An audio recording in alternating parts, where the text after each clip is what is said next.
முக்கியமான ஒரு காலத்துக்குள்ள நம்ம இருக்கிறோம். ஏன்னு நீங்க நினைக்கிறீங்க? யோசிச்சு பாருங்க. 2022 புதிய மாதம் ஆகஸ்ட். இன்னும் 5 மாதம் தான் உண்டு இந்த ஆண்டை நம்ம முடிக்கிறதுக்கு.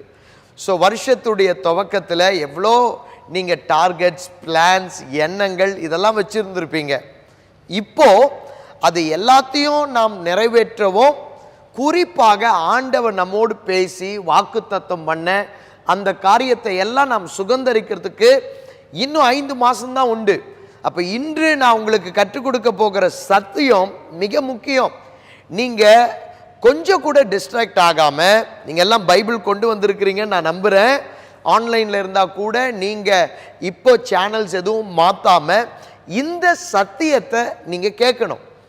தீர்க்க தரிசனமாக நம்ம லைஃப்பில் நம்ம எந்த சீசனில் இருக்கிறோம் என்பதை நீங்கள் தெரிந்து கொண்டால், அப்போ நீங்கள் செய்கிற ஜெபம், நீங்கள் எடுக்கிற முயற்சி, இது எல்லாமே சரியாக தேவனுடைய சித்தத்தோடு கூட அலைன் ஆகிடும். நீங்கள் ஒரு பெரிய வெற்றி வாழ்க்கை காண்பதற்கு அது பயன்படும். இந்த பைபிள் வார்த்தையில் ஒரு பெரிய விசேஷம் என்னன்னு கேட்டிங்கன்னா, இது பாஸ்ட், ப்ரெசன்ட், ஃபியூச்சர், இது மூன்றுத்தையுமே கவர் பண்ணுகிறது போல் ஒவ்வொரு வசனமும் இருக்கும். ஒரு வார்த்தையை வாசிங்கன்னு வைங்களேன், அது கடந்த காலத்தில் அந்த வேர்டு சொல்லப்பட்ட சூழ்நிலைகள் அங்கே எப்படி இருந்தது நம்மளால் தெரிஞ்சுக்க முடியும். நிகழ்காலத்தில் அதே வார்த்தையை வச்சு நம்மளை ஆண்டவர் கைட் பண்ணுவார்.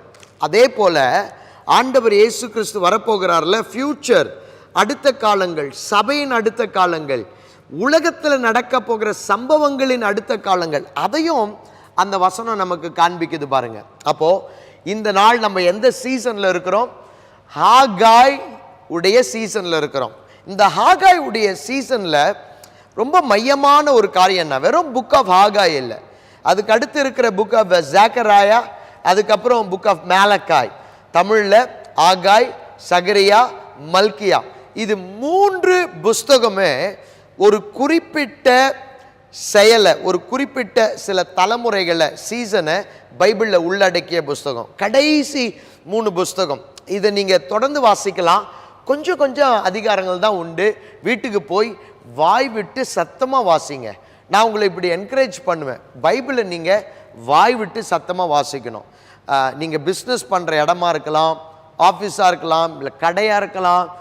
ஆஃபீஸில் யாரும் இல்லாத ஒரு டைமில் உங்களுக்குன்னு ஒரு ரூம் கொடுத்துருக்கலாம், இல்லை வீட்டில் ஏதோ ஒரு இடமா இருக்கலாம். ஏதோ ஒரு இடத்துல பைபிள் இப்படி கையில் எடுத்து நீங்கள் அந்த தமிழ்லாம் கஷ்டமாக இருந்தாலும் சரி, நீங்கள் சோர்ந்து போகாமல் மறுபடியும் வாய் விட்டு நடந்து நடந்து நடந்து நடந்து ஆண்டவர் வார்த்தையை வாசிக்கும் போது உங்கள் நரம்பு மண்டலங்கள் இருக்கு பாருங்க, அந்த நர்வ்ஸு, இது எல்லாத்துலேயும் ஆண்டவருடைய வார்த்தை போய் அடங்கிடும். அப்போ நீங்கள் நைட்டு தூங்கும் போது கூட உங்கள் கனவுகள் பரிசுத்தமான கனவுகளாக இருக்கும். உங்களுக்கு எப்பவுமே காட்ஸ் வேர்ட் ஞாபகம் இருக்கும்.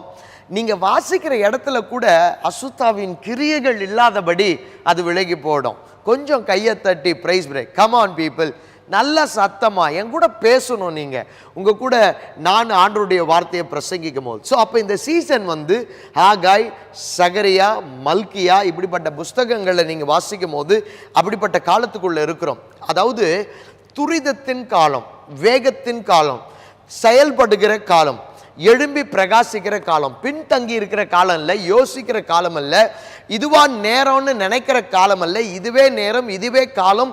அதான் அந்த இடத்துல ஆண்டவர் அவருடைய மக்களை துரிதப்படுத்துகிறார். போங்க, செய்யுங்க, எழும்புங்க, அப்படியே இருந்துடாதீங்க.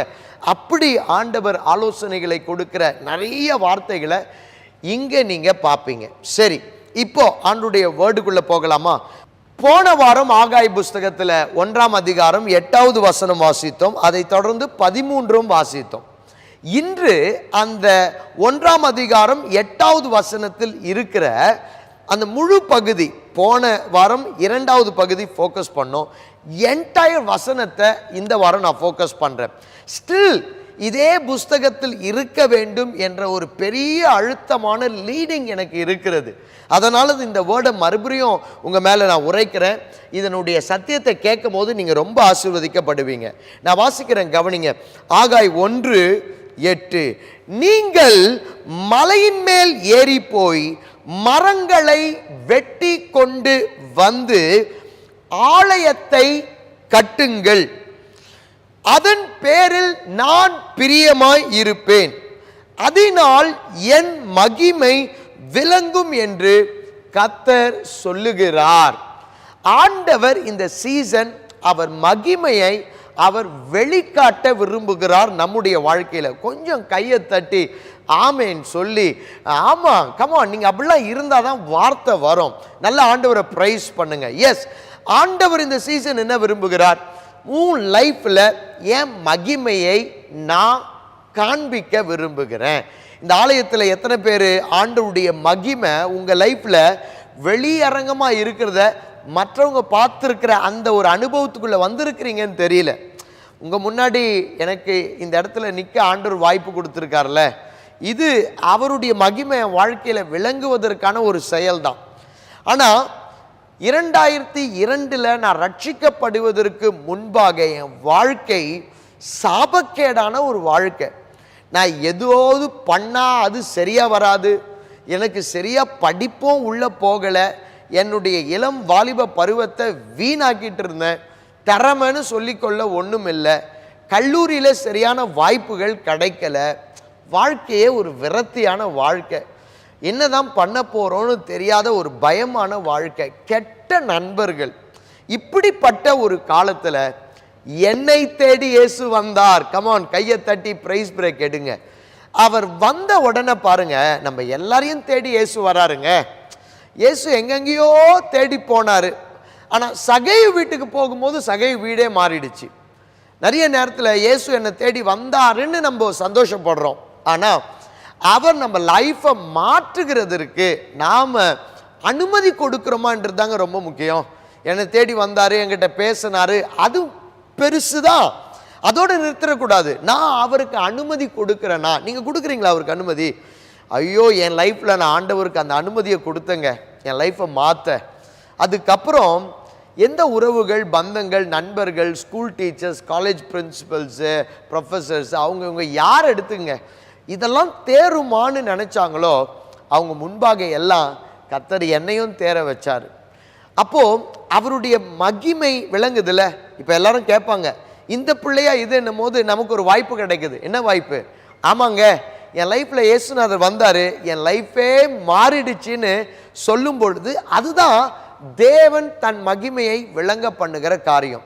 ஆண்டவருடைய வல்லமை, அவருடைய கிரியைகள், இது எல்லாம் உங்கள் லைஃப்பில் இந்த நெக்ஸ்ட் 5 months இந்த இயர், நான் நம்புகிறேன் அவர் வருகை மட்டும், ஆனால் குறிப்பாக இந்த நெக்ஸ்ட் சீசன் அவர் விளங்க பண்ண விரும்புகிறார். ஆனால் இந்த வேர்டு பாருங்க, அதன் பேரில் நான் பிரியமா இருக்கிறேன், அவங்க பேரில் நான் பிரியமா இருக்கிறேன், என் மகிமையை நான் விளங்க பண்ணுவேன். ஒன்று தெரிஞ்சுக்குங்க, நாம் செய்கிற காரியத்தில் நிமித்தம் விளைவா தேவன் நம்ம மேலே பிரிய வைக்கிறோம் இல்லை. அவன் நம்ம மேலே பிரிய வைக்கிறாருன்னா அது இயேசு கிறிஸ்து சிலுவையில் செய்ததுனால. அதை மறந்துடக்கூடாது. நம்ம புதிய உடன்படிக்கையில் இருக்கிறோம். இது பழைய ஏற்பாட்டில் பைபிள் எப்படி இருக்கும்னா, நீ இது செய்த தேவன் பிரியப்பட்டாருன்னு. ஆனால் புதிய உடன்படிக்கையில் கிறிஸ்து இயேசுவுக்குள் நாம் இருக்கிறதுனால, அவரால் மூடப்பட்டு இருக்கிறதுனால, அவர் மேலே இருந்த அந்த பிரியத்தை பிதாவாகிய தேவன் நம்ம மேலே வைக்கிறார். ஆனால் இந்த வசனத்தை இன்னும் கொஞ்சம் ஆழமாக நம்ம போவோம். இங்கே ஆண்டவர் என்ன சொல்கிறாரு? என் மகிமை உங்கள் லைஃப்பில் விளங்கணும்னா முதலாவது ஆலயத்தை கட்டுங்கள் சொல்கிறார். இந்த வேர்டை ரொம்ப டீப்பாக போன வாரம் பார்த்தோம், லைட்டாக இந்த வாரம் உங்களுக்கு நான் டச் பண்ணுறேன். ஆலயத்தை கட்டுங்கள் நமக்கு எப்படி பொருந்தோம்? ஆலயத்தை கட்டுங்கள்னா தேவனுடைய ராஜ்யத்தை கட்டுங்கள். பைபிளில் நியூ டெஸ்டமெண்ட்டில் பார்த்தீங்கன்னா யோவான் ஸ்நானகர் அவர் தான் ஃபர்ஸ்ட் என்ட்ரி கொடுக்குறார். அவர் உள்ளே வரும்பொழுது அவர் என்ன பிரசங்கம் பண்ணுறாருன்னா, தேவனுடைய ராஜ்யம் சமீபமாக இருக்கிறது, மனம் திரும்புங்கள் அப்படின்ற செய்தியை கொண்டு வரார். அதை தொடர்ந்து ஜீசஸும் வராரு. ஜீசஸ் என்ன மெசேஜ் எடுக்கிறாருன்னா, அவரும் சொல்றாரு தேவனுடைய ராஜ்யம் சமீபமாக இருக்கிறது அப்படின்னு. அவர் தானங்க தேவ ராஜ்யத்தை கொண்டு வந்தாரு. அப்போ ஆலயத்தை கட்டுங்கள் என்று சொல்லும் பொழுது ஏதோ ஒரு கட்டடத்தை கட்டுகிற அனுபவம் மாத்திரமல்ல, நாம் ஒவ்வொருவரும் இந்த சீசன் ஆண்டவராகிய இயேசு கிறிஸ்துவின் ராஜ்யத்தை கட்டணும். ஆமா, நம்ம வீட்டில், நம்ம ஃபேமிலியில், நம்ம சமுதாயத்தில், பட்டணத்தில், தேசத்தில் அப்படிப்பட்ட நோக்கம் கொண்டவங்களா நீங்க ஒவ்வொருத்தரும் இருக்கணும்னு ஆண்டவர் விரும்புகிறாருங்க. நம்ம எல்லாருமே இந்த சபைகளுக்கு வரும் பொழுது ஆண்டவர் எனக்கு என்ன அற்புதம் செய்வாருன்னு தானே நம்ம வரோம். நல்ல விஷயம்தான். ஆனால் அது ஒரு குறிப்பிட்ட காலம். அதுக்கப்புறம் அவர் ராஜ்யத்தை கட்டணும் என்ற பாரத்தோடு எனக்கு அது ஒரு ஸ்லாக்கியங்க, அது எனக்கு ஒரு பெருமையான விஷயம்னு நினச்சி அவர் ராஜ்யத்தை கட்டுகிற அளவுக்கு நம்ம ஸ்டெப்ஸ் எடுக்க ஆரம்பிச்சிடணும். சரி, சென்னையில் இன்றைக்கு அந்த சதுரங்க விளையாட்டு ரொம்ப ஃபேமஸ் இல்லைங்களா? இன்றைக்கி நியூஸ்லாம் அதுதான் போயிட்டுருக்கு. நிறைய கண்ட்ரீஸில் இருந்து நூற்றுக்கணக்கான பேர் சென்னைக்கு வந்திருக்கிறாங்க. இந்த செஸ் ஒலிம்பியாட்டில் ECRல் அங்கே போய் கலந்து கொள்ள விளையாட. பெருமையான விஷயம். நம்ம பட்டணத்தை அங்கங்கே செஸ் போர்ட் மாதிரி அலங்கரித்து வச்சுருக்கிறாங்க. நல்லா கவனிங்க. இந்த செஸ்ஸை நான் தியானிக்கும் போது எனக்கு ஒரு கருத்து கிடைச்சது, அதை உங்களுக்கு ஷேர் பண்ணுறேன். இந்த செஸ் கேமுடைய முடிவு, ஆட்டம் க்ளோஸ் என்றது எப்போன்னு கேட்டிங்கன்னா, அந்த ராஜா வீழ்த்தப்பட்ட போது, அந்த ராஜா நெருக்கப்பட்டு செக் மேட் வைக்கப்படும் பொழுது, அதுக்கு மேலே அந்த ராஜா அந்த ஆட்டத்தில் இருக்க முடியாது என்னும் பொழுது என்டையர் கேம் ஃபினிஷ் ஆகுதுங்க. இங்கே பார்த்தீங்கன்னா அங்கே ஒரு ஈவில் ஃபோர்ஸ், கருப்பு வெள்ளை, அந்த மாதிரி ஒரு ஃபோர்ஸ் இன்னொரு ராஜ்யத்தை முடக்குவதற்காக முயற்சி எடுத்துக்கொண்டிருக்கிற ஆட்டம் தான் செஸ் ஆட்டம். இப்போ நம்ம ஜீசஸ் உடைய பிள்ளைங்க, ஆவிக்குரிய பிள்ளைங்க, நம்ம இதை அப்படியே யோசிச்சு பார்ப்போமா? உங்கள் மைண்டில் யார் அந்த செஸ் விளையாட்டில் இருக்கிற ராஜா? வேற யாரும் இல்லை, பைபிளில் இருக்கிற ராஜ்யத்தின் சுவிசேஷம், ராஜ்யத்தின் செய்திகள், ஜீசஸ் கிரைஸ்டுடைய டீச்சிங்ஸ், அவருடைய பதிவுகள். இக்காலத்து மக்களுக்கு அந்த பதிவுகள் என்ற வார்த்தை சொன்னால் உங்களுக்கு புரியும்ல. இயேசு செய்த ஒவ்வொரு பதிவும் ராஜ்யத்தின் பதிவுங்க. அப்போ நம்ம எதுக்காக இந்த உலக சதுரங்கத்தில், செஸ்ஸில் நம்ம இருக்கிறோம் தெரியுமா? நாம ஏதோ நம்மையே இந்த விளையாட்டு மையப்படுத்திய விளையாட்டுன்னு விளையாடிக்கிட்டு இருக்கிறோம். அங்கே இருக்கிற ஒவ்வொன்றும், அட நான் எப்படி பாயலாம், நான் எப்படி என்னை நகர்த்தலாம், நான் எப்படி, பார்த்தீங்களா? அப்படி அந்த காயின்ஸ், அந்த காய்கள் நகருது இல்லை. செஸ் உடைய காய்கள் நகரத்துக்கு பெரிய நோக்கமே எப்படி எதிரி ராஜ்யத்துடைய பதிவுகள் உலகத்தில் நாசமாக்குது பாருங்க. அந்த பதிவுகள், இருளின் ராஜ்யத்துடைய பதிவுகள், அதை எப்படி நம்ம வீழ்த்தலாம்? தேவ ராஜ்யத்துடைய பதிவுகள், நம்முடைய ஆட்டத்தில் இருக்கிற நம்ம கிங்டம் மெசேஜை எப்படி பாதுகாக்கலாம், அதை தான் மைண்டில் வைத்து அந்த என்டையர் ஆட்டமே இருக்கு. என் கூட இருக்கிறீங்களா? ஒரு ஆமேன்னு சொல்லுங்க. Come on right now. அப்போ அதே போல தான் நம்முடைய ஆவிக்குரிய வாழ்க்கையும். நம்ம இதை மிஸ் பண்ணிடுறோம். நம்ம நினைக்கிறோம் இந்த ஆட்டத்தில் நாம் இஷ்டமாக நகரலாம், நம்ம நினைச்ச இடம் நம்ம போகலாம் அப்படின்னு தான் நம்ம நினைக்கிறோம். இல்லைங்க, ஆண்டவர் என்ன விரும்புகிறார்னா, ஆலயத்தை கட்டுங்க, என் ராஜ்யத்தை கட்டுங்க. என் ராஜ்யத்தை கட்டுவதற்கு ஏற்ற வகையில் உங்கள் லைஃபையே நீங்கள் மூவ் பண்ணுங்க. நான் சொல்லட்டுமா, நான் இப்படிப்பட்ட மக்களை பார்த்துருக்கிறேன். எங்கெல்லாம் தேவன் அசைவாடுகிறாரோ அந்த இடத்துல வீடே காலி பண்ணிக்கிட்டு வந்த மக்களை நான் பார்த்துருக்கிறேன். சில நேரம் ஒரு சர்ச்சில் ஆண்டவர் அவங்கள ப்ளக் பண்ணுவார். அப்போது அந்த இடத்துல ஆண்டவர் அசைவாடுறார், அவங்களுக்குள்ள கிரியைகள் ஆண்டவர் செய்கிறார். அப்போது வேலையை மாற்றிக்கிட்டு, வீட்டை மாற்றிக்கிட்டு, ஏன் அது இன்னொரு தேசத்தில் இருந்தால் தேசத்தை கூட மாற்றிக்கிட்டு ஆண்டவர் அவங்களுக்கு கிரியை செய்கிற இடத்துக்கு போய் குடியேறுகிற மக்களை கூட பார்க்குறேன். அப்போ பாருங்கள், லைஃபையே ஆல்ட்ரு பண்ணுறாங்க மக்கள் தேவ ராஜ்யத்துக்காக. இப்போ நான் உங்களை பார்த்து கேட்குறேன், இவ்வளோ பக்கத்தில் இருக்கிறீங்க, ரெகுலராக சர்ச்சுக்கு போகிறீங்களா? கர்த்தர் அசைவாடுகிற இந்த மகிமையான லிவிங் காட் சர்ச்சுக்கு மிஸ் பண்ணாமல் நீங்கள் வந்துட்டு இருக்கிறீங்களா? அப்படி இல்லை, ஏதோ வேலை, ஏதோ இந்த காரியத்தினால வரல, ஐம் சாரி, அதை நீங்கள் எங்கே வேணால் சொல்லலாம், லிவிங் காட் சர்ச்சில் சொல்ல முடியாது. ஏன் தெரியுங்களா? ஒவ்வொரு வாரமும் கமான் கைத்தட்டி பிரைஸ் பிரேக் எடுங்க, கர்த்தர் மகிமையாய் இங்கே அசைவாடி கொண்டு இருக்கிறார். அப்போ ஆண்டவர் என்ன விரும்புகிறாரு? என் பிள்ளைகள் என் ராஜ்யத்தை அவர்கள் கட்டணும், அவங்க ஃபோக்கஸ் எல்லாம் அங்கே தான் இருக்கணும் அப்படின்னு. இங்கே இந்த இடத்துல பாருங்க, நான் உங்களுக்கு சில வசனங்கள் வாசிக்கிறேன். ஆண்டவர் என்ன சொல்றார், எப்படி அவர் ராஜ்யத்தை கட்டுறது நீங்க கேட்கலாம். பிராக்டிக்கலா சொல்லுங்க, எப்படின்னு ஆரம்பிக்கலாம். இந்த ஆகாய் புஸ்தகம் 1ஆம் அதிகாரம் 14வது வசனம் என்ன சொல்லுது பாருங்க. பின்பு கர்த்தர் செயல்தியேலின் குமாரனாகிய செருபாபேல் என்னும் யூதாவின் தலைவனுடைய ஆவியையும் யோத்சதாக்கின் குமாரனாகிய யோசுவா என்னும் பிரதான ஆசாரியனுடைய ஆவியையும் ஜனத்தில் மீதியான எல்லாருடைய ஆவியையும் எழுப்பினார். அவங்களுக்குள்ள ஒரு ஸ்டிரிங் நடக்குது. நான் ஏன் தொடர்ந்து இந்த வார்த்தையை பேசுறேன், என்னெல்லாம் உனக்குள்ள ஒரு ஸ்டிரிங் எழுப்பினார். உன் உள்ளத்தை தட்டி ஆண்டவர் எழுப்புறாரா?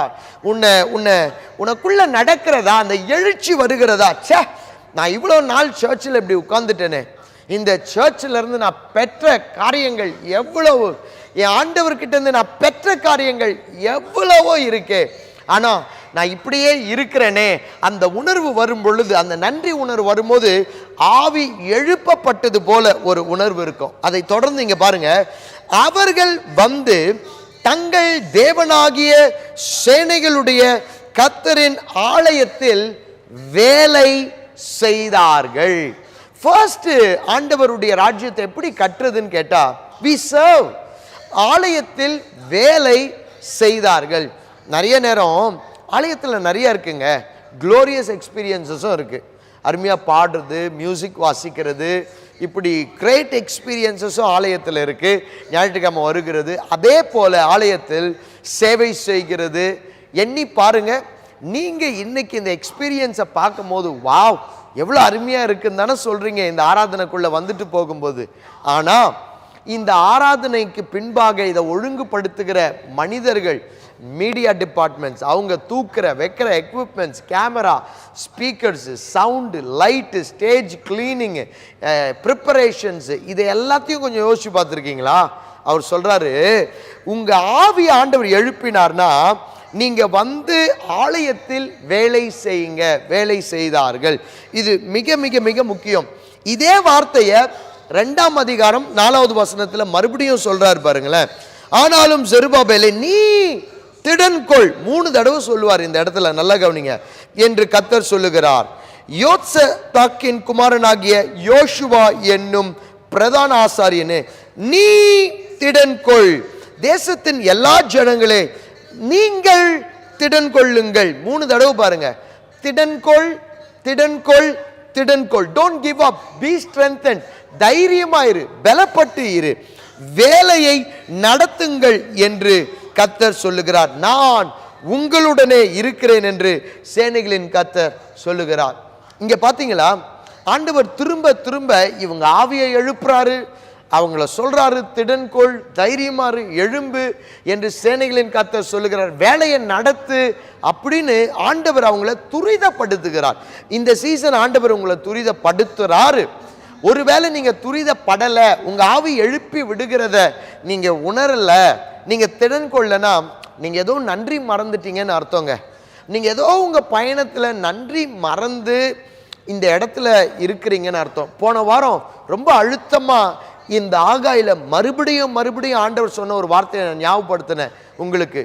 மனதிலே சிந்தித்து பாருங்கள். எல்லாம் சேர்ந்து நீங்க சொல்லுங்க, கமான், நாங்க இருக்கிறது மாதிரியே பேசுங்க. சொல்லுங்க, மனதிலே சிந்தித்து பாருங்கள். அப்ப ஆண்டவர் அப்படி சொல்றாரு, சிந்திச்சு பாருங்க. உங்க ஸ்பிரிச்சுவல் லைஃப் எக்ஸாமின் பண்ணி பாருங்க. இவ்வளவு வருஷம் இந்த ஆலயத்தில் இருந்திருக்கிறீங்களே, எக்ஸாமின் பண்ணி பாருங்க. எனக்கு ஒரு எண்ணம் என்ன தெரியுமா, உங்களில் சிலர் அங்கங்கே உட்கார்ந்து இருக்கிறீங்களே, உங்க கிட்ட நான் வரணும், உங்க கிட்ட வந்து உங்க கையை பிடிக்கணும், உங்க கையை இருக நான் பிடிச்சு உங்களை கண்ணோடு கண் பார்த்து இந்த வார்த்தைகளை சொல்லணும்னு எனக்கு எண்ணம். உனக்கு இந்த சபை எவ்வளோ செய்திருக்கு, நீ இன்னைக்கு வாழ்ந்து இருக்கிறன்னா அதுக்கு இந்த சபை எவ்வளோ பெரிய காரணம். இங்க உனக்கு கிடைச்ச வாய்ப்பு, இதன் மூலமா உனக்கு கிடைச்ச வேலை, உனக்கு கிடைச்ச அனுபவம், உனக்கு கிடைச்ச வாழ்க்கை துணை, உனக்கு கிடைச்ச எதிர்காலம், ஏன் உங்கள பலருக்கு நான் பெயர் வைத்திருக்கிறேன். நீங்க வளர்ந்தவங்க இருந்தாலும் உங்களுக்கு பெயர் வச்சு நான் ஞானஸ்தானம் கொடுத்துருக்கிறேன். உங்கள பலருக்கு நான் கல்யாணம் பண்ணி வச்சிருக்கிறேன். உங்க பிள்ளைகளை நான் பிரதிஷ்டை செய்திருக்கிறேன். உங்களில் பலரை நான் எவ்வளோ கேம்ப்ஸுக்கெல்லாம் பணம் செலவு பண்ணி இயேசு கிறிஸ்துக்கிட்ட கொண்டு போய் அவருக்கு உங்களை அறிமுகப்படுத்தி உங்கள் ரட்சிப்புக்காக உங்கள் வீட்டுக்கு உங்கள் சமுதாயத்துக்கு நான் வந்து செய்திருக்கிறேன். நான் இப்போ உங்களை பார்த்து கேட்குறேன், நீங்கள் ஆண்டவர் ராஜ்யத்துக்கும் இந்த சபைக்கும் இந்த சமுதாயத்துக்கும் திரும்ப ஏதாவது கொடுக்குறீங்களா? உங்களால் இந்த சபை பயனடைஞ்சிருக்கா? இந்த சபையால் நீங்கள் பயனடைஞ்சது எனக்கு நல்லா தெரியும். ஜெபிக்கிறீங்களா? ஆலயத்தில் வேலை செய்கிறீங்களா? ஆத்துமாக்களை சபைகளுக்கு கொண்டு வரீங்களா? உங்கள் காணிக்கை தசம பாகத்தில் உண்மையாக இருக்கிறீங்களான்னு உங்கள் கையை பிடிச்சி இருக்க உங்கள் கண்ணோடு கண்ணை நான் பார்த்து கேட்கணும்னு எனக்கு பல எண்ணம் உண்டு. ஆனால் நீங்கள் தான் சர்ச்சு சர்வீஸ் முடியறதுக்குள்ளேயே வெளியே போயிடுறீங்களே, உங்களை பிடிக்க முடியலையே என்னால். பட் ஆனால் இங்கே ஆண்டவர் சொல்கிறாரு, நான் என் பிள்ளைகளுடைய ஆவியை தட்டி நான் எழுப்புகிறேன், அவங்கள திடன் கொள்ளு நான் சொல்கிறேன், அவங்கள சிந்தித்து பாருங்கன்னு ஆவியானவர் உணர்த்துறார். ஏன் தெரியுமா? நீங்கள் சிந்தித்து பார்த்தா தான் உங்களுக்கு தெரியும். ஐயோ, நான் ஒரு கொலு பொம்மை மாதிரி சர்ச்சில் அமர்ந்திருக்கிறேனே, ஐயோ எனக்கு எனக்கு உள்ள அது உணர்வே இல்லாதபடி நான் ஆயிட்டனே, நான் மறுத்து போனவனா ஆலயத்தில் அமர்ந்து இருக்கிறேனே, இன்னும் எத்தனை வருஷம் இப்படியே நான் ஒரு மூலையில் அமர்ந்து இருக்க போறேன், நான் எவ்வளோ பெற்றுக்கொண்டனே, நான் நன்றி உள்ளவனா இருந்தா நான் திரும்ப கொடுக்கணுமே. அப்படிப்பட்ட காரியத்தை தான் ஆண்டவர் இங்கே உணர்த்துறார். அவங்க உள்ளத்தை எழுப்பினார். உள்ளம் எழுப்பப்பட்டா என்ன ஆகும்? அவங்க உடனே எழுச்சி அடையிறாங்க, ஆண்டவருக்காக செய்யணும்னு அவங்க நினைக்கிறாங்க. நல்லா கவனிங்க, இந்த இடத்துல முதலாவது ஆண்டவர் சொல்றாரு, நீங்க என்னுடைய ராஜ்யத்தை கட்டுங்க. அது ஒரு மைண்ட் செட்டுங்க, அது ஒரு மைண்ட் செட். அவர் ராஜ்யத்துக்கு நான் பிளெஸிங் ஆகணும்ன்றது ஒரு மைண்ட் செட். இப்போ கவனிங்க, அதை தொடர்ந்து அதை விளக்குறாரு. நீங்க மலையின் மேல் ஏறி போய் என் ஆலயத்தை கட்டுங்க. மலையின் மேல் ஏறி போய் என் ஆலயத்தை கட்டுங்கள்னா என்ன அர்த்தம்? பைபிளில் இந்த மலை என்றது தேவனுடைய உன்னதமான அனுபவத்தை காட்டுது. எல்லா தேவனுடைய அனுபவமும் அதுக்கு ஈழணையான வார்த்தை, அர்த்தம் கொண்ட வார்த்தை தான் மலை. எல்லாரும் சேர்ந்து சத்தமா கமான், வீட்டில் சர்ச்சில் இருக்கிறவங்க எல்லாம் சேர்ந்து சத்தமா சொல்லுங்க, மலை சொல்லுங்க. கமான், கேட்கல பாருங்க, சத்தமா ஒன்ஸ் அகைன். மலை. ஆமா, மலையின் மேல் நீ ஏறி வா. இப்போ பைபிள்ல ஆண்டவர் சீனாய் மலையில் இறங்கி தன் பிள்ளைகளை சந்தித்தார். ஆனா அவங்க எல்லாம் மலைக்கு கீழே அடிவாரத்தில் இருந்தாங்க. சிலர் அந்த மலைக்கு கூட நெருங்க முடியல. மோசே தான் ஏறி போய் தேவனை சந்தித்தார். ஆபிரகாம் போன்ற தேவ மனிதர்களை பார்த்தீங்கன்னா அவங்க எல்லாம் பலிகள் எல்லாம் எடுத்துக்கிட்டு கட்டைங்களெல்லாம் எடுத்துக்கிட்டு மலை மேலே ஏறி போய் ஆண்டவருக்கு பலி செலுத்திட்டு வந்தாங்க. நிறைய ப்ரேயர் டைமில் மலை மேலே ஏறி போய் ஜோம் பண்ணவங்கலாம் இருக்கிறாங்க. நம்ம நினைப்போம், ஐயோ மலை மேலே ஏறி போகிறதுக்கே டயர்ட் ஆகிடுது, மலை மேலே நான் எங்கே ஏறி போகிறதுக்கே எனக்கு 1 hour ஆகிடுது, அதுக்கு நான் வீட்லேயே ஜோம் பண்ணுவேன் நம்ம நினைப்போம். ஆனால் மலை மேலே என்று சொல்லும்போது தேவனோடு கூட ஒரு மேலான இடத்துல நடக்கிற அனுபவம். பைபிளில் சியோன் என்ற வார்த்தையை கேள்விப்பட்டிருப்பீங்களே. சியோன் என்ற வார்த்தைக்கு என்ன தெரியுமா அர்த்தம்? ஹையஸ்ட் பிளேஸ், மார்க்டு பிளேஸ், முன்குறிக்கப்பட்ட மேலான ஒரு இடம். இஸ்ரவேலுக்கு எருசலேமுக்கு ஆண்டவர் செல்லமா சொல்ற பைபிளில் இன்னொரு பேர் தான் சியோன். அதாவது மேடான ஒரு ஸ்தலம், மேலே இருக்கிற ஒரு இடம்னு அர்த்தம். அப்போ புதிய ஏற்பாட்டில் கூட பார்ப்பீங்க, இயேசு கிறிஸ்து மலையின் மேலே ஏறி மறுரூபம் அடைந்தார் தன் சீஷர்களை வைத்து கொண்டு. ரொம்ப சுவாரஸ்யமான ஒரு காரியத்தை உங்களுக்கு உணர்த்துறேன் பாருங்களேன். இயேசு கிறிஸ்து சீஷர்களை செலக்ட் பண்ணும் பொழுது அவர் ஒரு நாளும் மலை அடிவாரத்தில் செலக்ட் பண்ணலை. கொஞ்சம் கற்பனை பண்ணுவோமா இப்போ அந்த நாள் எப்படி இருந்திருக்கோன்னு. ஆண்டவர் மீட்டிங் நடத்துகிறாருன்னு கேள்விப்பட்டு ஆயிரக்கணக்கான மக்கள் கூடிட்டு இருப்பாங்க. பைபிளில் பார்க்கிறோமே, 5000 மக்கள் ஒரு இடத்துல கூடினார்கள்னு. இப்படி ஆயிரக்கணக்கான மக்கள் ஒரு இடத்தில் அவர்கள் கூடின பொழுது ஆண்டவர் அவங்களுக்கு பசியை போக்குறதுக்கு 5 அப்பம் 2 மீனை வச்சு 5000 புருஷர்கள் பிளஸ் அவங்க மனைவிமார்கள், பெண்கள், பிள்ளைகள்னு ஆயிரக்கணக்கான பேர் அவர் போஷித்ததை நம்ம கேள்விப்பட்டிருக்கோம். அப்போ ஆண்டவர் மீட்டிங் வைக்கிறாருன்னா சரீரத்துக்கு அற்புதம் உண்டு, செவிகளுக்கு நல்ல ஆறுதலான வார்த்தைகள் உண்டு, அதே நேரத்தில் பசியார உணவு கொடுப்பாரு. அப்போ கூட்டத்துக்கு பஞ்சம், நிறைய கூட்டம் தான் போங்க. அப்படிப்பட்ட ஒரு நேரத்தில் மீட்டிங் முடிஞ்ச உடனே என்ன நடந்திருக்குன்னு கேட்டால், கிடுகிடுன்னு ஜீசஸ் கிரைஸ்ட் மலை மேலே ஏற ஆரம்பிச்சிட்டார். எல்லாரும் மீட்டிங் முடிச்சுட்டு போயிட்டாரு. நம்ம பார்க்குறோம் பைபிளில் அவரை தேடினாங்க. அக்கறைக்கு போனால் அக்கறைக்கு போய் அவரை பிடிக்க நினைச்சாங்க. அவர் மலை மேலே ஏறிட்டார். ஏறும் பொழுது எல்லாரும் அவர் பின்னாடி ஏறணும்னு நினைச்சாங்க. பாதி பேரால் ஏற முடியல. 5000 பேருக்கு மேலே இருந்ததுல பாதி க்ரௌடு வீட்டுக்கு போயிடுச்சு. இன்னும் பாதி க்ரௌடு மலை மேலே ஏறணும்னு நினைக்கும் பொழுது, ஐயோ எனக்கு போதுமான காலனி இல்லையே, போதுமான சரியான ட்ரெஸ்ஸில் நான் வரலையே, மவுண்டன்லாம் என்னால் கிளைம் பண்ண முடியாதே சொல்லிட்டு அவங்க ரிட்டர்ன் போயிட்டாங்க. இன்னும் கொஞ்சம் பேர் விடாமுயற்சியில் அவர் பின்னாடியே கிளைம் பண்ணலான்னு ஏறலான்னு மேலே போனால் அவங்க, ஐயோ சோர்வாக இருக்குது, டயர்டாக இருக்குது, நான் டெய்லி பப்ஸு சிப்ஸ் எல்லாம் சாப்பிட்டதுனால என் பாடியில் நல்ல உடம்பு இருக்குது, ஆனால் உள்ள எனர்ஜி இல்லை அப்படின்னு எல்லாரும் என்ன பண்ணாங்க, அதில் ஒரு க்ரௌட் வீட்டுக்கு போயிடுச்சு. கடைசியில் பார்த்தீங்கன்னா மலை உச்சிக்கு ஆண்டவர் போகும் பொழுது ஒரு குறிப்பிட்ட அளவில் தான் மக்கள் இருந்தாங்க. அந்த மக்கள்கிட்ட இருந்து தான் தன்னுடைய சீஷர்களை ஆண்டவர் தேர்ந்தெடுத்தார். அவர் செலக்ட் பண்ண 70 பேர், அவர் செலக்ட் பண்ண 12 பேர், இவர்கள் எல்லாரையும் ஆண்டவர் மலை அடிவாரத்திலேருந்து எடுக்காம மலை மேலேருந்து எடுத்தார். சரி, அப்போ இங்க பைபிள் சொல்லுகிறது, நீங்க மலையில ஏறி போய் என்னுடைய ராஜ்யத்தை கட்டுங்க, நான் உங்க மேல பிரியமா இருப்பேன், என் மகிமையை விளங்க பண்ணுவேன்னா என்ன சொல்ல வராரு? சபையுடைய விசுவாசிகள் இக்காலத்துல மலை அடிவாரத்தில் இருக்கிற ஒரு ஆவிக்குரிய வாழ்க்கையை வாழ்ந்துட்டு இருக்கிறாங்க. அவங்க எண்ணமெல்லாம் இப்படி இருக்கும், எனக்கு ஆண்டவர் என்ன தருவாரு, எனக்கு என்ன அற்புதம் செய்வார். நல்லா கவனிங்களேன், ஒருவேளை சில ஆண்டுகளா நம்ம இயேசுவோடு கூட நடந்து சில வாரங்கள் மாதங்கள் தான் ஆச்சு நம்ம சர்ச்சுக்கு இயேசப்பாவை அறிஞ்சு பைபிள் எடுத்து ஞானஸ்தானம் எடுத்து, அதனால் அப்படிப்பட்ட ஒரு எண்ணம் கொண்டவங்களா இருந்தா அது வேற விஷயம். ஆனா பல வருஷமா ஆலயத்துக்கும் பல வருஷங்களா இயேசுவை அறிஞ்சோம் இப்ப எப்படிப்பட்டவங்களா இருக்கிறாங்கன்னு கேட்டா, மலை அடிவார ஆவிக்குரிய வாழ்க்கை, பள்ளத்தாக்கின் ஆவிக்குரிய வாழ்க்கை. சங்கீதக்காரன் என்ன சொன்னா, மரண இருளின் பள்ளத்தாக்குல நான் நடந்தாலும், நீ பள்ளத்தாக்குல நடந்தா நீங்க மரண இருள்ல போயிட்டு இருக்கிறீங்கன்னு அர்த்தம். பள்ளத்தாக்கு எப்படிப்பட்ட இடம் தெரியுமா? பள்ளத்தாக்கு எப்பவுமே ரொம்ப செழிப்பா இருக்கும். ஏன்? பள்ளத்தாக்குல தான் எல்லா தண்ணியும் வருது. எப்பவுமே அங்க தண்ணிக்கு பஞ்சம் இருக்காது. மலை மேல தண்ணி இருந்தா கூட அது கீழே வடிஞ்சிரும். ஆனா பள்ளத்தாக்குல பல பூச்சிகள், பலவிதமான விஷ மிருகங்கள் இருக்கும். ஏன்? இருள் இருக்கிற இடம், வெளிச்சம் படாத இடம்.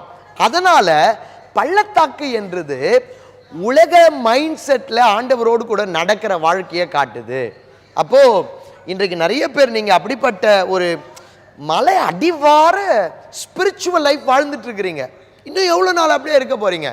எனக்கு ஆண்டவர் ஒரு அற்புதம் செய்யணும், என் இடுப்பொலி மாறணும், ஏன் உடம்பொலி மாறணும், எனக்கு இப்படி பணம் கிடைக்கணும், எனக்கு லோன் கிடைக்கணும், நான் வாங்கின கடன் எல்லாத்தையும் அந்த கடன் கொடுத்தவங்க ஓவர் நைட்டில் மறந்துடணும், நான் செய்த தப்புக்கெல்லாம் தண்டனையேன்னு அனுபவிக்க கூடாது, என்னை எப்படியாவது கடவுள் காப்பாற்றணும்னு அப்படியே இருக்கிறீங்களே.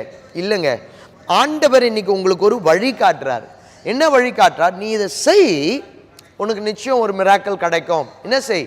நீ முதல்ல மலை அடிவாரத்தில் இருக்கிற ஆவிக்குரிய வாழ்க்கையை விட்டுட்டு மலைக்கு மேலே நீ ஏறி வா என்றார். சரி, இந்த பைபிளில் நம்ம என்ன பார்க்குறோம்?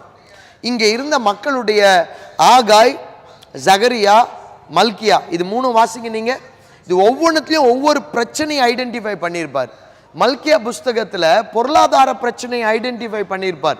மக்கள் ஆண்டவர் ராஜ்யத்துக்கு கொடுக்காம அந்த தேவையின் நேரத்தில் அவர்கள் தங்களுக்காக சேர்த்ததை அவர் சுட்டி காட்டியிருப்பார். இங்க ஆகாயில் என்ன ஐடென்டிஃபை பண்ணியிருக்கிறாரு ப்ராப்ளம? இவங்க எல்லாம் தங்களுக்காக வீடு கட்டி கொள்றாங்க. சரி, பெரிய ஹிஸ்டரிங்க. இந்த சம்பவம் உங்களுக்கு புரியணும், சுருக்கமா நான் சொல்றேன், கவனிங்களேன். ஆண்டவருடைய மக்கள் 70 ஆண்டு காலம் பாபிலோனுக்கு அடிமைத்தனத்தில் அனுப்பப்படுறாங்க. பைபிளில் அந்த காலத்துக்கு பேர் தான் சிறையிருப்பின் காலம். அந்த சிறையிருப்பின் காலம் 70 இயர்ஸ் முடிஞ்ச உடனே ஆண்டவர் 3 தலைவர்களை ஒரு சீசனுக்கு எழுப்புகிறார். நான் சீசன் சொல்லும் போது ஏதோ வாரமோ மாசம் அர்த்தம் இல்லை, கிட்டத்தட்ட 90+ இயர்ஸ் 90க்கும் மேற்பட்ட ஆண்டின் வேளையில் 3 முக்கிய தலைவர்களை பாழா கிடக்கிற எருசலேம்ல திரும்ப கட்டுறதுக்காக எழுப்புகிறார். அவர் எழுப்பின முதல் தலைவர் ஜெருபாபேல். ஜெருபாபேல் முதலாவதாக அவரோடு கூட ஆயிரக்கணக்கில் மக்களை கூட்டிக்கிட்டு பாபிலோன்ல இருந்து பாழா கிடக்கிற எருசலேமுக்கு அவங்க எல்லாரும் ஒரு யாத்திரையா கிளம்பி போறாங்க. அங்க போகும்போது என்ன நோக்கத்துக்கு போறாங்க? அங்க பாழாய் இருக்கிற அந்த பட்டணத்தில் முதல்ல ஆலயத்தை கட்டணும்னு அந்த ஒரு கிரவுட். இவர் போன பல ஆண்டுகள் இவர் அங்க போய் 2 வருஷம் டைம் எடுத்து வெயிட் பண்ணாங்க, ஆலயத்தை எப்படி கட்டலான்னு. கடைசியில வேலையை ஆரம்பிக்கலான்னு வேலையில கையை வச்சுட்டு இதெல்லாம் நடக்கிற வேலை இல்லைன்னு சோர்ந்து போய் பின்வாங்கிட்டார் ஜெருபாபேல். அவர் கூட இருக்கிற யோசுவா. இப்போ இந்த புஸ்தகத்தை நீங்க வீட்டில் வாசிச்சீங்கன்னா உங்களுக்கு புரியும். அப்போ கிட்டத்தட்ட பல ஆண்டு காலம் ஆலயத்துடைய வேலை முடக்கப்பட்டுருச்சு, அவங்க முயற்சிகள் முடக்கப்பட்டுருச்சு. சரி, ஆலய வேலை நின்ன உடனே இவங்க என்ன பண்ணாங்க? நேராக போய் வீடு கட்ட ஆரம்பிச்சுட்டாங்க. இங்கிலீஷ் பைபிளில் பேனல்டு ஹவுஸ்ன்னு இருக்கு. Panelled ஹவுஸ்னா temperature insulation. வெளியில் குளிர்ச்சுன்னா உள்ளே குளிரக்கூடாது, உள்ளே இருக்கிற உஷ்ணம் வெளியே போகக்கூடாது, வெளியே சூடாக இருந்தால் அது உள்ளே வரக்கூடாது. பேனல்டு ஹவுசஸை மரத்தில் எல்லாம் கட்டி இவங்க வீடு கட்டி ஆலயத்தை தான் சரிப்படுத்த முடியல.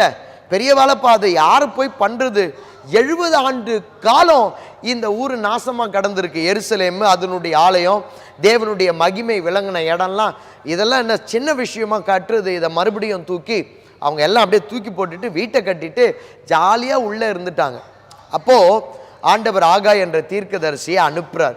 அப்போ தான் அனுப்பி சொல்கிறாரு, நீங்கள் என்ன மலை அடிவார சிந்தைக்குள்ளே போயிட்டீங்க, உங்களுக்கு வீடை கட்டிக்கிட்டு இருக்கீங்க, உங்களுக்கு நீங்கள் பொருளாதாரத்தை சேர்க்குறீங்க, என் ராஜ்யத்துக்கு நீங்கள் வந்ததை உங்களை மையப்படுத்திய காரியமாக மாற்றிட்டீங்கன்னு சொல்லி போன வாரம் உங்களுக்கு தெளிவாக வாசிச்ச அந்த இடத்துக்கு நான் மறுபடியும் போக விரும்பல, ஆனால் அதை டச் பண்ணிடுறேன். ஒவ்வொரு பிரச்சனைகளையும் அவர் அங்கே சுட்டி காட்ட ஆரம்பிச்சிட்டாரு. சொல்றாரு 6வது வசனம் 1ஆம் அதிகாரத்தில், நீங்க திரளா விதைச்சிங்க, நீங்க கொஞ்சம் அறுத்தீங்க, உங்க முயற்சிக்கு ஏற்ற ரிசல்ட்ஸை நீங்க உங்க வேலையில உங்க பிஸ்னஸ்ல நீங்க பார்க்கல, நீங்க திருப்தி இல்லாத வாழ்க்கை வாழ்ந்தீங்க. நீங்க சாப்பிட்டீங்க, குடிச்சிங்க, உடை உடுத்துனீங்க, உடை உடுத்தினோன்னா எவ்வளோ தைச்சிருக்கணும், இதெல்லாம் பண்ணீங்க, ஆனால் உங்களுக்கு திருப்தி இல்லை. மீதியான பையில பணத்தை பொத்தல் பையில போட்ட மாதிரி தேவையில்லாத செலவுகள் உங்களுக்கு வந்தது. அதை தொடர்ந்து 9ல் பார்க்குறாரு, நீங்க அதிகமா வரும்னு நீங்க நினைச்சீங்க, உங்க எதிர்பார்ப்பு, உங்க கனவுகள், உங்க தரிசனங்கள் நிறைவேறாம போயிடுச்சு. 10ல் சொல்றாரு, உங்கள் மேல் இருக்கிற வானம் பனியை பொழியாமலும் பூமி பலனை கொடுக்காமலும் இருந்தது. கடவுளுடைய ஃபேவரை இழந்துட்டீங்க. எவ்வளவோ உழைச்சிங்க, உங்க உழைப்புல உங்க கடனெல்லாம் வாங்கி போட்டீங்க, ஆனா கடவுளுடைய ஃபேவரை வேணும்னு நீங்க நினைக்கலையே. தொடர்ந்து 2ஆம் அதிகாரம்லாம் பார்த்தீங்கன்னா அவர் சொல்றாரு, களஞ்சியத்தில் இன்னும் விதை தானியம் உண்டோ? விதை தானியம் உண்டுனா அடுத்த அறுவடைக்காக சேர்த்து வச்சிங்களே, அந்த சேவிங்ஸும் போயிடுச்சு. கிட்டத்தட்ட ஒரு ரொம்ப நஷ்டமான, ஏழ்மையான, ஒரு தரித்திரமான, ஒரு உள்ளதையும் இழக்கிற ஒரு நிலைக்கு ஆண்டவர் மக்கள் கீழே போயிட்டு இருக்கிறாங்க. அப்படி போக வேண்டிய அவசியம் இல்லை என்று தேவன் சொல்லுகிறார். கொஞ்சம் கையை தட்டி பிரைஸ் பிரேக் எடுங்க. கமான், ரைட் நவ என் கூட பேசுங்க, ஒரு ஆமென் சொல்லுங்க. ஏன் அப்படி போக வேண்டியது இல்லைன்னா அவர் சொல்றாரு, நீங்க என்ன கேட்குறீங்கன்னா, பாஸ்டர் எனக்காக ஜெபம் பண்ணுங்க, எங்க கடன் மாறணும், எங்களுக்காக ஜெபம் பண்ணுங்க, நான் தெரியாம சீட்டை பிடிச்சி இன்னைக்கு இந்த பிரச்சனையில மாட்டிட்டு இருக்கிறேன், எங்களுக்காக ஜெபம் பண்ணுங்க, பிஸ்னஸ் இப்படி ஆயிடுச்சு, எங்கள் வீடு அப்படி இருக்குது, இந்த நிலைமை இப்படி இருக்குது, ஏன் எனக்கு இப்படி நடக்கணும், என்னை எல்லாரும் தேடி வராங்க, நான் பொய் சொல்லிட்டு இருக்கிறேன், நான் ஃபோனில் ஆஃப் பண்ணிட்டு வாழ்ந்துட்டு இருக்கிறேன், இப்படி ஒளிஞ்சு வாழ்ந்துட்டு இருக்கிறேன், எனக்கு உதவி வராதா, எங்கள் வீடு இப்படி இருக்குது, இப்படின்னு சொல்லி நீங்கள் என்ன சொல்றீங்க, எங்களுக்காக ஜெபம் பண்ணுங்க, நிலைமை மாறணும். ஆனால் ஆண்டவர் சொல்கிறாரு, ஜெபம் பண்ணுறதுனால உன் நிலைமை மாறாது, நான் உனக்கு ஒரு வழியை வச்சிருக்கிறேன், அந்த வழிக்குள்ளே நீ வந்துட்டேன்னா நான் உன் நிலைமையை மாற்றுவேன், ஒரு பங்காளியா மாறுன்னு சொல்றாரு, ஒரு கிங்டம் பார்ட்னரா மாறிடுப்பான்னு சொல்றாரு.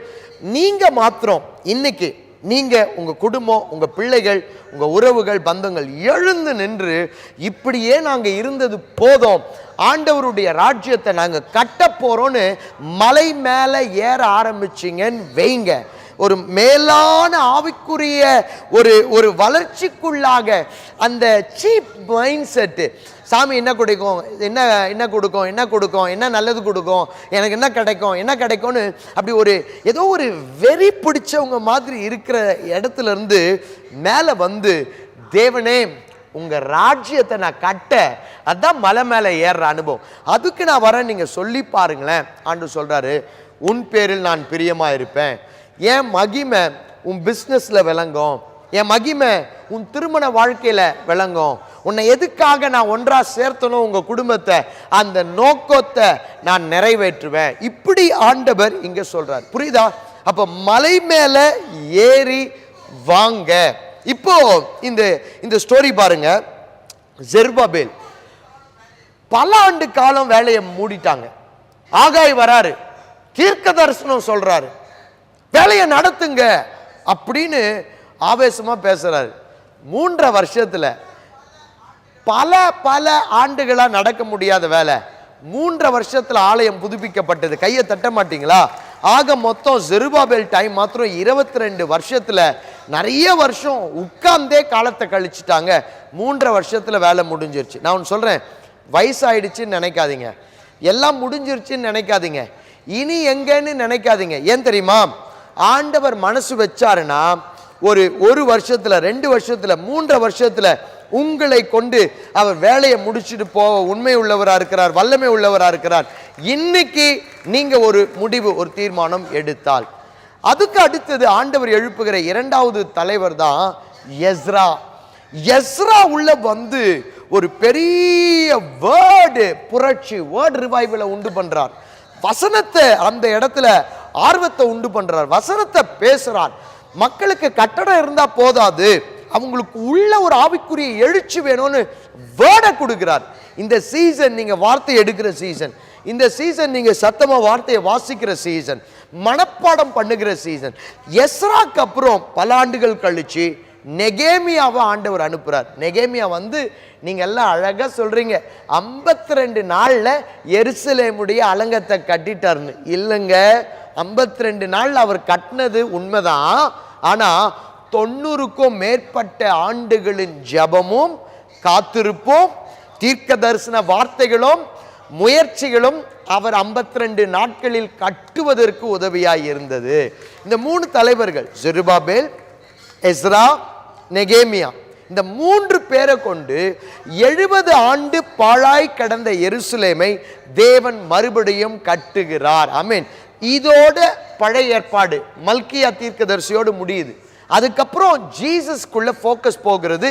இடைப்பட்ட காலங்கள் 400 ஆண்டு காலம் வெயிட்டிங்ல ஆண்டவர் அவருடைய பிள்ளைகளை போட்டுட்டார்.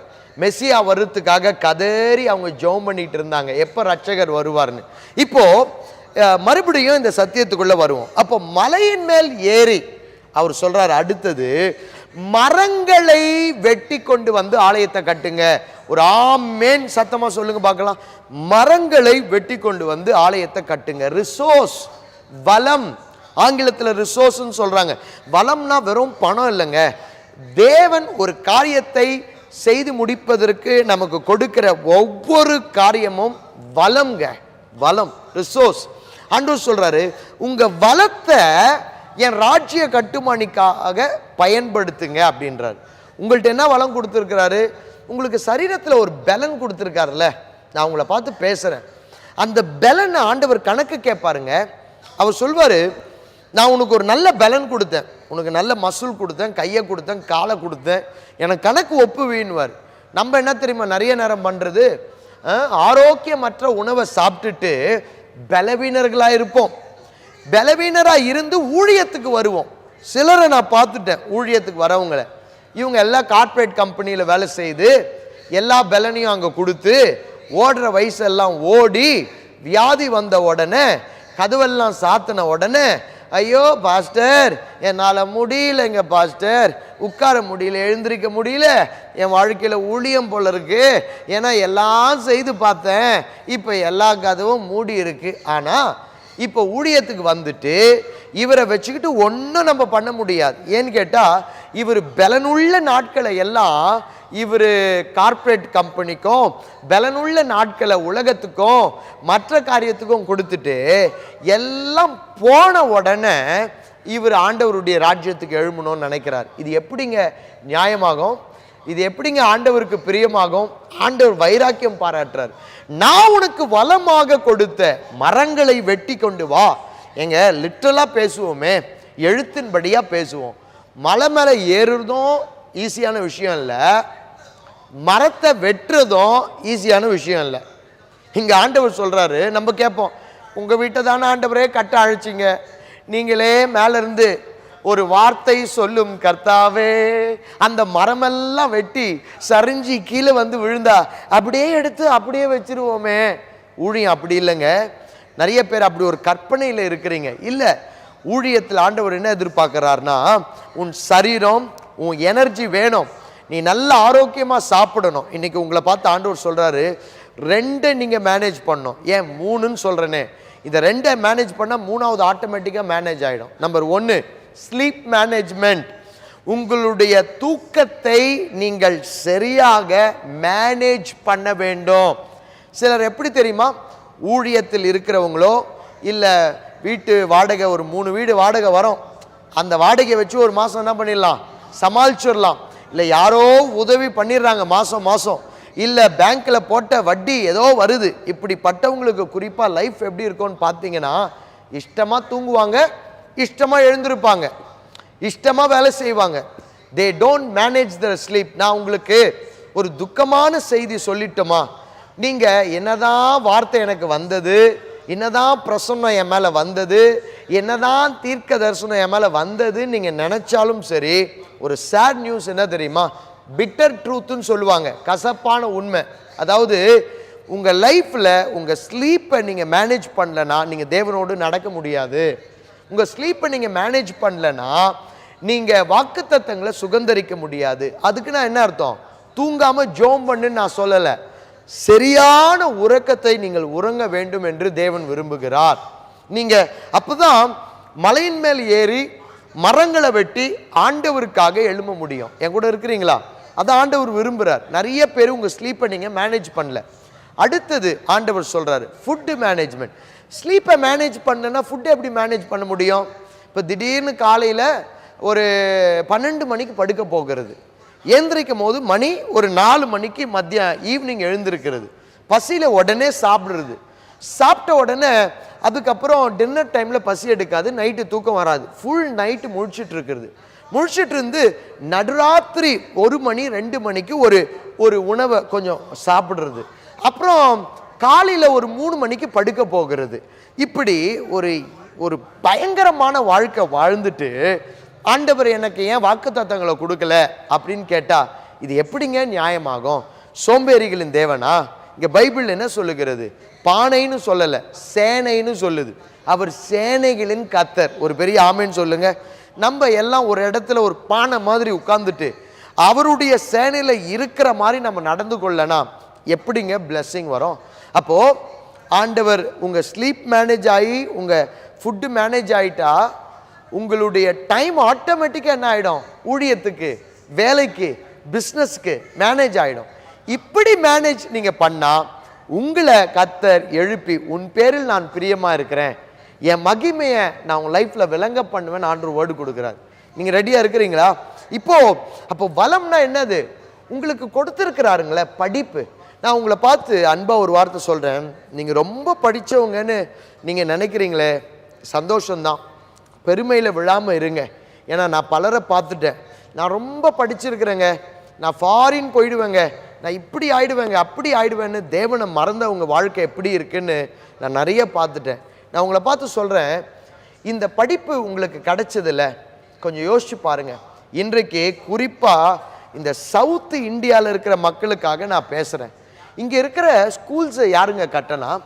இங்கே இருக்கிற காலேஜும் யூனிவர்சிட்டிகளையும் யாரால் கட்டப்பட்டது? இது எல்லாம் மிஷினரிகளால உருவாக்கப்பட்டது.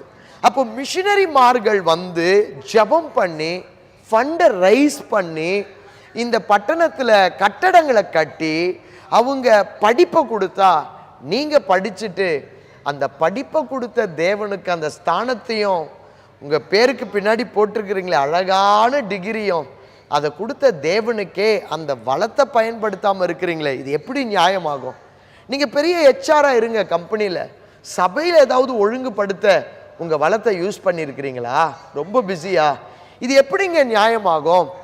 உங்களுக்கு இருக்கிற இந்த படிப்புக்கு காரணம் மிஷினரி மாறுங்க. ஏதோ உலகத்தில் இருந்த பெரிய பெரிய படித்த மேதைகள், பிஸ்னஸ் பீப்புள் அல்ல, பியூர் பாஸ்டர்கள், ஊழியர்கள், மிஷினரிகள், அப்போஸ்தலர்கள், இவர்கள் முயற்சிங்க, இவர்கள் முயற்சி. அப்போ ஆண்டவர் கேட்க மாட்டாரா என்ன? உங்களை நியாயம் கேட்பாரா இல்லையா? நான் உங்களை ஆண்டவருடைய பக்கம் நின்று நான் உங்களை கேட்குறேன், உங்கள் படிப்பு எவ்வளோ இருந்து நீங்கள் ஆண்டவருடைய ராஜ்யத்துக்கு எதுவும் பண்ணலன்னா அந்த படிப்பு, அந்த வளம், அந்த மரங்கள், அந்த வளங்கள், அந்த செழிப்பு, அது எதுக்குங்க பிரயோஜனம்? இன்று ஆலயத்துக்கு வந்து வந்து போய் போய் வந்து போய் போய் வந்து பாரம்பரியமான பெந்தகோஸ்தே சபை கூட இன்னைக்கு பாரம்பரிய சபமாக மாறிக்கிட்டு இருக்குங்க. உண்மை அதுதான் உண்மை. இதெல்லாம் பெந்தகோஸ்து சபைகள் அல்ல, இவைகள் எல்லாம் பாரம்பரிய பெந்தகோஸ்து சபைகளாக மாறிக்கிட்டு இருக்கு. இது உலக நாட்டில் நடந்ததை நான் பார்த்துருக்கேன். தேவன் உங்களுக்கு பிள்ளைகள் கொடுத்துருக்கார் பாருங்க, அந்த பிள்ளைகள் கூட தேவன் உங்கள் கையில் நம்பி கொடுத்த வளம். நிறைய பேர் சைல்டு டெடிகேஷனுக்கு வரும்பொழுது என் பிள்ளை ஆண்டவர் ஊழியத்துக்கு கேட்டால் கொடுப்பேன்னு சொல்லி கொடுக்குறீங்க, ஆனால் அதுக்கப்புறம் அதை மறந்துடுறீங்க. ஊழியத்துக்கு ஆண்டவர் வந்து உங்கள் வீட்டில் கதவு தட்டி உன் பிள்ளைய கொடுன்னு ஒரு நாளும் கேட்க மாட்டார். ஒருவேளை நீங்கள் ஆண்டவர் அறையில் போய் ஜப அறையில் காத்திருந்தா வேணால் கேட்கலாம். நீங்கள் இஷ்டமாக வேலை செய்துட்டு ஆண்டவர் என்கிட்ட வந்து கேட்கணும்னு நினைக்கிறது எப்படி நியாயமாகும்? அப்போ கேட்குறேன், உங்கள் பிள்ளையில் எந்த பிள்ளையை நீங்கள் தேவனுக்கு கொடுக்க முன் வந்திருக்கீங்க? நிறைய வீட்டில் என்ன தெரியுமா செய்கிறாங்க, இந்த பிள்ளைக்கு படிப்பு வராது, இந்த பிள்ளைக்கு சரீரத்தில் பலவீனம், இந்த பிள்ளை வந்து போதைக்கு அடிமையாயிருக்கு, இந்த பிள்ளைக்கு வந்து பேய் பிடிச்ச மாதிரி இருக்குது, இதை கொண்டு போய் அரைசன் பில்டில் கொடுத்துட்டு ஊழியக்காரனாவோ ஊழியக்காரியாவோ ஆகட்டும். இன்னும் உண்மையை நான் சொல்லட்டங்களா, சில வீட்டில் இந்த பிள்ளை நம்ம வீட்டை விட்டு தொலைஞ்சா போதும்னு சொல்லி அவங்க ஊழிய பயிற்சிக்கு அனுப்பக்கூடிய பெற்றோர்களை பார்த்தா எனக்கு ரொம்பவும் மனசு வருத்தமாக இருக்குது. ஒரு பக்கம் அந்த பிள்ளைக்கு அவங்க செய்கிற காரியம், இன்னொரு பக்கம் தேவனுடைய ராஜ்யத்திற்கு இவங்க இந்த பிள்ளையை கொடுத்துட்டு எந்த பிள்ளை நல்லா படித்து வருமானம் நல்லா குடும்பத்துக்கு கொடுக்குமோ அதை வீட்டில் வச்சுக்கலான்னு நினைக்கிற ஒரு காரியம். கர்த்தருடைய பிள்ளைகளே, ஆண்டவர் இந்த நாள் உங்களோடு பேசிகிட்டு இருக்கிறார். ஆகாய் தீர்க்கதரிசியுடைய கதறுதல் சபையில் உண்டாகி கொண்டிருக்கு. ஆகாய் சொன்ன மாதிரி இந்த நாள் உங்கள் வீட்டை கட்டிட்டு தேவனை வச்சு நீங்கள் பொழைச்சிட்டு அவரை வச்சு நீங்கள் ஜெபம் பண்ணி நன்மைகளை பெற்றுக்கொண்டு அவர் ராஜ்யத்தை தவிக்க விடலாம் தானே நீங்கள் சிலர் இருக்கிறீங்க. இன்னைக்கு அது மாறணும்னு கர்த்தருடைய ஆவியானவர் பேசிக்கிட்டு இருக்கிறார். செய்தியை கேட்டு வீட்டுக்கு போயிடாம தலைவர்களை பாருங்க, ஃபோன் பண்ணுங்க, என்ன பாருங்க, யாரையாவது பார்த்து ஏதாவது பேசுங்க, குழுவில் இணைந்து கொள்ளுங்க, முயற்சிகளை எடுங்க. அப்போதான் தீர்வு கிடைக்கும். செய்தி கேட்டுட்டு போனால் தீர்வு கிடைக்காது. இப்போ ஜெபிக்கலாமா? இருக்கிற இடத்துல கண்களை மூடிக்கொள்ளுங்க. அன்புள்ள ஆண்டவரே, உம்முடைய பிள்ளைகளுக்காக நான் ஜெபிக்கிறேன்ப்பா. பலர் இந்த நேரத்தில் ஆண்டவரே, பலர் இந்த நேரத்தில் உணர்த்தப்படும்படியாய் ஜெபிக்கிறேன். அப்பா, நீங்க சொன்னீங்களே அவர்களுடைய ஆவியை கர்த்தர் எழுப்பி விட்டீர்னு. இந்த மக்கள், என் சத்தத்தை கேட்கிற இந்த மக்களுடைய ஆவியை கர்த்தர் எழுப்பி விடுங்க அப்பா. இது தேவனுடைய ராஜ்யம் கட்டப்பட வேண்டிய காலம் அப்பா. ஆண்டவரே, கொரோனா காலத்தில் இழந்த வேகம், கொரோனா காலத்தில் இழந்த ஆத்துமாக்கள் எல்லாத்தையும் திருப்பி கொள்ளுகிற ஒரு காலத்துக்குள்ள இருக்கிறோம் ஆண்டவரே. இப்பொழுதே உம்முடைய பிள்ளைகள் அதை செய்யும்படியாய் அவர்களை கர்த்தர் நீர் உணர்த்துவிப்பீராக. இந்த வேளையில கூட ஆண்டவரே, இப்பொழுது வர்ஷிப்பர்ஸ் எல்லாரும் சேர்ந்து கொஞ்ச நேரத்தில் ஆராதனை பாடல்ல உம்முடைய பிள்ளைகளை நடத்தும் பொழுது அவர்கள் எல்லாரும் இப்பொழுது பலமாய் தேவனுடைய கிருபையை பெற்றுக்கொள்வார்களாக, உணர்த்தப்படுவார்களாக, எழும்புவார்களாக, ஒவ்வொரு பட்டணமும் கட்டப்படுவதாக, சபையில் ஆத்துமாக்கள் ஆதாயப்படுத்தப்படுவதாக, ஒவ்வொருத்தரும் இயேசுவை பற்றிய சுவிசேஷத்தை மற்றவர்களுக்கு அறிவிப்பார்களாக. அப்படிப்பட்ட ஒரு மிராக்கிள், அப்படிப்பட்ட ஒரு அற்புதத்தை உம்முடைய பிள்ளைகளுக்கு நீங்க செய்யும்படியாய் நாங்கள் ஜெபிக்கிறோம்ப்பா. இன்றைக்கு முதல் முறையாக ஆன்லைன்லையும் ஆலயத்திலையும் வந்திருக்கிற பிள்ளைகள் மேல உம்முடைய ஹீலிங் கடந்து வருவதாக, விடுதலை சுகம் கடந்து வருவதாக. அவங்க தனிப்பட்ட வாழ்க்கையில ஒரு பாரத்தோடு கூட வந்திருக்கிறாங்கப்பா. அவங்க உங்க ராஜ்யத்தை கட்டணும்னா அவங்க பாரத்தை நீங்க எடுத்து போடுங்க, அவங்க மனசை நீங்க லகுவாக்குங்க, அவங்க சுமையை நீக்குங்க. ஒரு மிராக்கிள உம்முடைய பிள்ளைகளுக்கு இப்பொழுதே நீங்க செய்யும்படியாய் ஜெபிக்கிறோம் அப்பா, இயேசுவின் மூலம் நல்ல பிதாவே. ஒரு பெரிய ஆமேன் ஆமேன் சொல்லி நல்லா கொஞ்சம் கையை தட்டி கர்த்தரை பிரைஸ் பண்ணுங்க. இந்த பாடலை கேட்கும் போது அப்படியே இந்த பாடலை ஒரு ஸ்டான்ஸா பாடிட்டு பொறுமையா வீட்டுக்கு கிளம்பி போயிட்டு வாங்க. God bless you. கர்த்தர் உங்களை ஆசீர்வதிப்பார். வருகிற வாரம் கம்யூனியன் சர்வீஸ்ல உங்க யாவரையும் சந்திக்க விரும்பு.